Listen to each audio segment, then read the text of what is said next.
व्यक्ति को विश्व रत्न की उपाधि मिली है, भारत रत्न की उपाधि मिली है, विश्व तो बौद्धिस्ट की उपाधि मिली है, 32 से लेकर 36 उपाधियाँ मिली हैं, और जिसने इतने बड़े विशाल लोकतंत्र देश का संविधान बनाया, उसका मैं परिचय मैं अपने मुख से नहीं बोल सकता। तो उनके बारे में सब जगह हर व्यक्ति, विश्व का हर व्यक्ति, भारत का हर व्यक्ति उनके बारे में जानता है। मैं तो उनके बारे में 2 चीज़ें कहना चाहता हूँ, तो थोड़ा उनको डिफरेंट बना दी, और जो लगता है कि मेरे अनुसार वो ऐसे विचार है जिनको सबको जानना चाहिए।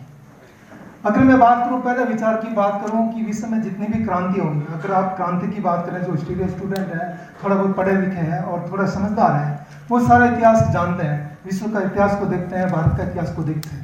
अगर विश्व के इतिहास की बात करें कि सबसे पहले आप अपना अमेरिकी क्रांति की बात करें, फ्रेंच क्रांति की बात करें, रशियन क्रांति की बात करें, चाइनीज क्रांति की बात करें, और अगर इंडिया की बात करें 1857 की क्रांति की बात करें, जितने भी क्रांति हुई है, जितने भी परिवर्तन हुए हैं, उस परिवर्तन के पीछे एक चीज सामने आती है, वो सत्ता परिवर्तन की बात करते हैं। वो बात करते हैं हथियारों की बात करते हैं, वो बात करते हैं हिंसा की बात करते हैं। आप देखिएगा जितने भी परिवर्तन हुए हैं, उसमें 2 चीज कॉमन है, सत्ता परिवर्तन, दूसरा व्यवस्था परिवर्तन, और तीसरा उसमें एक चीज कॉमन आती है, हिंसा।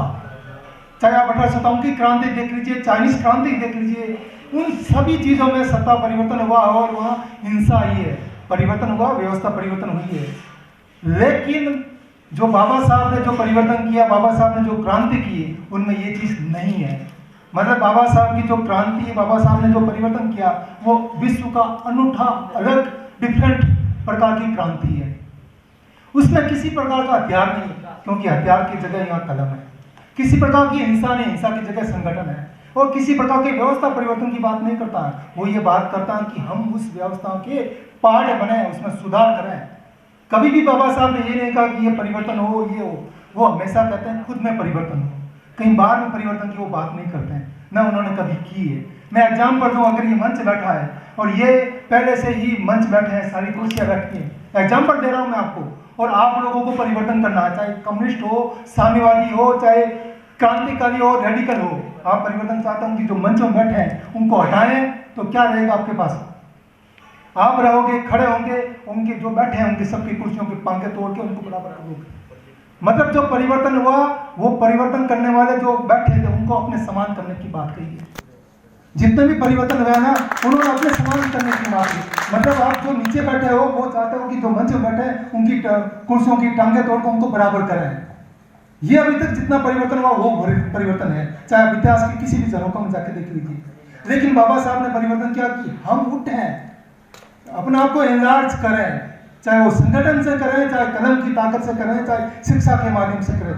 मैं उठूंगा, अपनी काबिलियत बनाऊंगा, एक कुर्सी बनाऊंगा और वहां जाके बैठ जाऊंगा, तो ये भाई साहब मुझे कभी मना नहीं करेंगे। ये परिवर्तन चाहे है बाबा साहब, उनको हटाना नहीं चाहते, उनको परेशान नहीं करना चाहते, वो अपने हक अधिकार को ऊपर उठाकर इनके बराबर करना की बात करते। इसमें कोई हिंसा नहीं हुई, इसमें कोई हथियार नहीं चला, इसमें कभी किसी को परेशानी नहीं, इसमें हमने अपने आप को ऊपर बढ़ाया।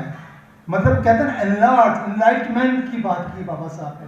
ये अलग ही क्रांति है। तो मतलब जो मेरी बात जो सुन रहे हैं उन चीज को ध्यान रखें। बाबा साहब ने कभी ये नहीं कहा कि उनको परेशान करे। बाबा साहब ने किसी भी धर्म, जाति, वर्ग का विरोध नहीं किया है।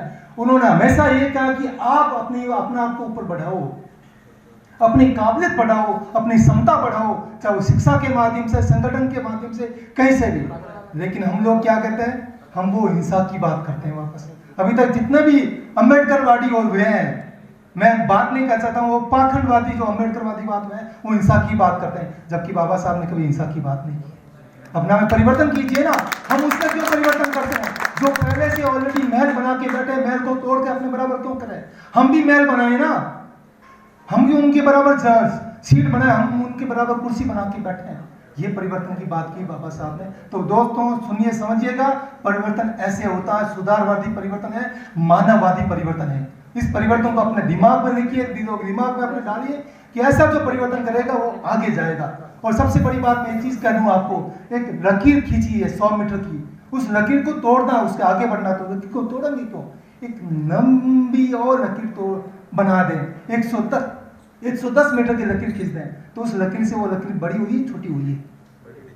तोड़ना कोई सॉल्यूशन है क्या? जोड़ना सॉल्यूशन है। बाबा साहब जोड़ने की बात करते हैं। अगर बाबा साहब अगर तोड़ने की बात करते हैं, पूना पैक्ट नहीं होता। पूना पैक्ट तो वो भी आमरण अनशन कर लेते, लेकिन वो बाबा साहब कभी देश को तोड़ने की बात नहीं की।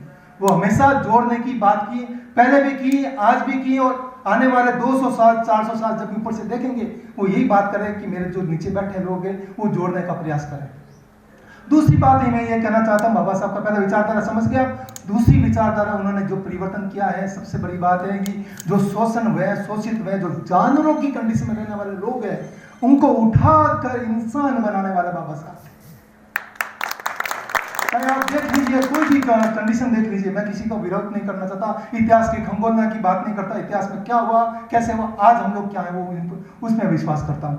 इतिहास में कहते हैं कि हम लोग गांवों के बाहर रहते हैं, जो अछूत दलित SC ST OBC जो शूद्र बोलते हैं, एक परिभाषा आती है, शूद्र गंवार ढोलर नारी, ये सब ताड़न का अधिकारी।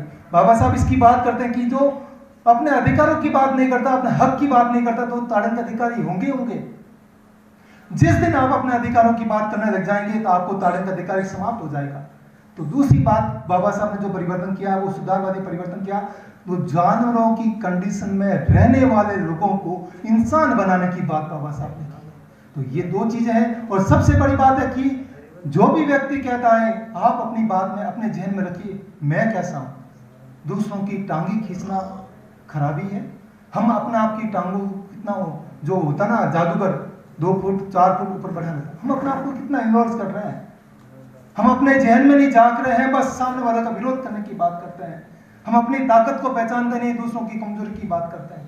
वैसा ना करें। बाबा साहब पहले भी ये कहते थे, आज भी ये कहते हैं। और रही बात जो व्यक्ति बाबा साहब के विचारों से विरोध रखता है, प्रतिकार रखता है, उनसे मेरा निवेदन रहेगा, आप बाबा साहब की किताबों को पढ़िए, उनके विचारों को समझिए, जानिए, वो किस बात का कहते हैं। वो बात करते हैं SC ST OBC माइनॉरिटी महिलाओं के अधिकार की बात। वो कभी भी दूसरे जनरल जो लोग हैं उनके अधिकारों को हनन की बात नहीं करते। वो केवल अपने अधिकारों की बात करते हैं। मेरे अधिकार मुझे मिल जाए, बाकी अधिकारों को मैं नहीं कहता। तो ये दो चीजें हैं, अगर आप अपने जहन में उठा के रखते हैं तो मुझे पता है कि आने वाला जो देश है, आने वाला जो समाज है, उसमें न किसी प्रकार की तोड़न के अधिकारी होंगे। हम सब संयुक्त रूप से आगे बढ़ने का प्रयास करेंगे। हम अपने आप में काबिलियत बढ़ाने का प्रयास करेंगे। हम पढ़ते हैं 10वीं तक और विरोध करते हैं रिजर्वेशन का। हम पढ़ते नहीं 9वीं तक और कहते हैं हम रिजर्वेशन ने मुझे पास नहीं करवाया। पढ़ो तो सही, अपनी काबिलियत तो बढ़ाओ, उसके बाद बात करेंगे क्या है। तो रिजर्वेशन एक ऐसी चीज है जो हमें वो एक प्रतिनिधित्व देती है कि हम लोगों को वो हम जो समाज वंचित वर्ग जो पिछड़ा हुआ वर्षों से, उनको एक सीढ़ी दी है कि आप भी अपने आप की काबिलियत बढ़ाओ। आपको साधन दिया, रास्ता दिया है, उस रास्ते में आप चलने का प्रयास करें। तो मेरे दोस्तों, मेरा निवेदन रहेगा, मंच सारे साथी लोग जो सुन रहे हैं, कि बाबा साहब के जो विचार हैं, 2 विचारों का आप ध्यान रखिए, अपने आप की काबिलियत बनाइए, अपनी क्षमता बढ़ाइए। फिर बाबा साहब ऊपर से भी देखेगा और उससे ही बोलेगा जय हिंद, जय भीम, जय भारत बोलेगा। अदरवाइज क्या भैया हम लोगों को वो पीछे बोलेंगे, हमें वो उन लोगों ने हमें साथ नहीं दिया, हमारा सपोर्ट नहीं किया। वहां जाकर वो आंसू बहेगा तो बरसात बन के अपने खून से निकलेगा। तो हम नहीं चाहते उनके आंसू हमारे खून बन के निकले, वो मैं नहीं चाहता। तो लास्ट में एक ही चीज कहना चाहता हूँ, बाबा साहब के जयंती पर हो गई पीर पर्वत सी निकलनी चाहिए, इस हिमालय से गंगा निकलनी चाहिए, मेरे सीने में ना सही तेरे सीने में सही, लेकिन ये आग जलनी चाहिए। आग जलाओ, अपना क्षमता बढ़ाओ, ताकि हम बाबा साहब की तरह बन सके। मानते हैं उनकी तरफ कभी उनको वो एक बहुत बड़ा बाहुबली का रूप है, नहीं बन सकते, लेकिन थोड़ा सा तो बन सके। हम अपने अधिकार की तो बात कर सकें, हम अपनी क्षमता को बढ़ाएं, हम अपने बच्चों को पढ़ाएं, अपनी महिलाओं को पढ़ाएं, अपनी बेटियों को पढ़ाएं, अपना हक अधिकार बताएं। और सबसे बड़ी बात हमारे साथी रामनिवास जी ने बताया, सरकार की जो योजना होती है, सरकार के जो अधिकार है, उन अधिकार को पढ़े, चाहे वो सूचना का अधिकार हो, चाहे सुनवाई का अधिकार हो, चाहे सरकार की जितनी भी योजना आती है, उन योजनाओं को पढ़ो, समझो, उसमें क्या कमी रह रही है, कौन से योजना मेरे लिए फायदेमंद है, उस अधिकार को लेने का प्रयास करो, न कि जिसको मिल रहा है उस पर तोड़ने का प्रयास करो। सादर जय हिंद, जय भीम।